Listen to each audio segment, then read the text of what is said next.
Sultan Tialana II. En 1828, Tialana Ier mourut, et son fils Timiaro lui succéda. Pendant 2 ans, de 1835 à 1837, Timiaro lutta contre les Ova du poste d'Ambohimarina. Vaincu au début, il se réfugia, comme l'avait fait précédemment Andri Antsirozzo, dans les grottes de Lankarana et là tint tête à ses adversaires. Finalement, il se sauva au Nocimitio en 1838. De Nocimitio, il envoya un de ses frères à Zanzibar afin de conclure une alliance avec les Arabes. Ce déplacement fut sans résultat. En 1839, Timiaro chargea un ambassadeur de se rendre à Maurice pour demander le secours du gouvernement anglais. Là encore, il n'obtint aucun résultat satisfaisant.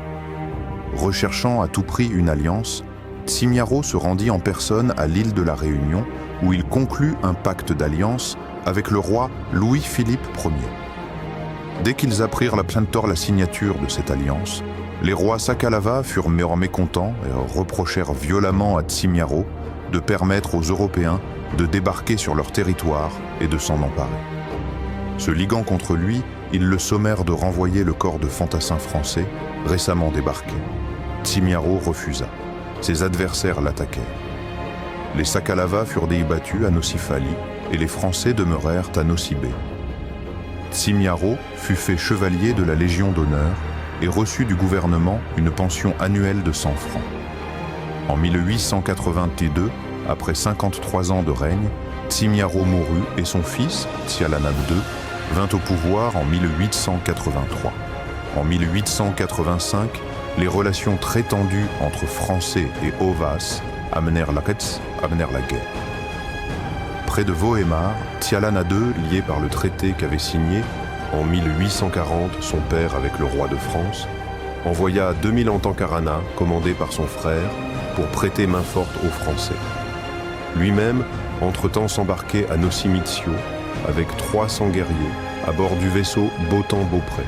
Après avoir vaincu les Ova à Andrampara, à 40 km au sud de Vohemar, les Antankarana rentrèrent chez eux.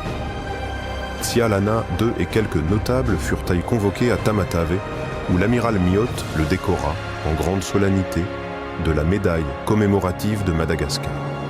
En 1884, lors du début de la conquête, le commandant français de Nocibé demanda à Tialana II de lui fournir 150 hommes pour rejoindre le corps expéditionnaire français à Marovoaï. Satisfaction lui fut immédiatement donnée. Au cours de la même année, il guerroya contre les Ovas dans le gouvernement d'Ampombiantambo. En mai 1895, l'armée Ova, commandée par Ratovelo, porta à guerre dans la basse plaine de la Mahavavi.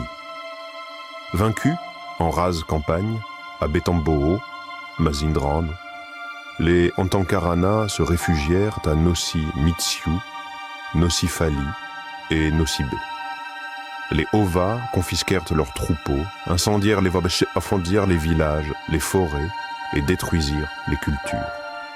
Ce n'est qu'en 1897, lorsque le lieutenant Chénéron, désigné pour administrer les secteurs Antankarana, se fut installé à Ambato-Aranana, que Tialana II et ses partisans vinrent le rejoindre.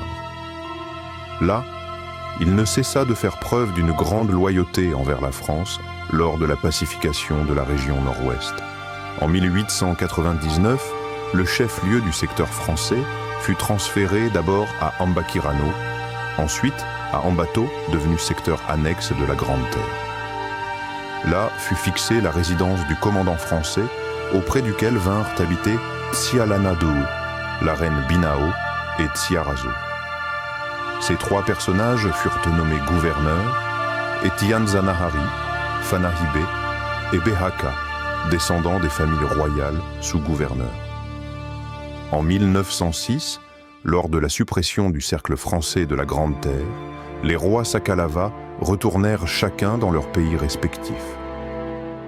Le secteur Antankarana fut alors transformé en district Antankarana avec Ambato pour chef-lieu et ensuite Ambilobé, Taloa. En 1911, par un arrêté en date du 12 décembre, le district Antankarana devint district autonome d'Ambilobé.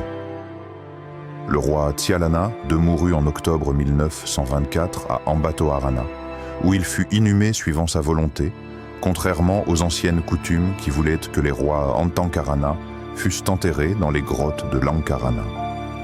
Tsimanenina, son frère cadet, fut à sa mort nommé roi des Antankarana en janvier 1925.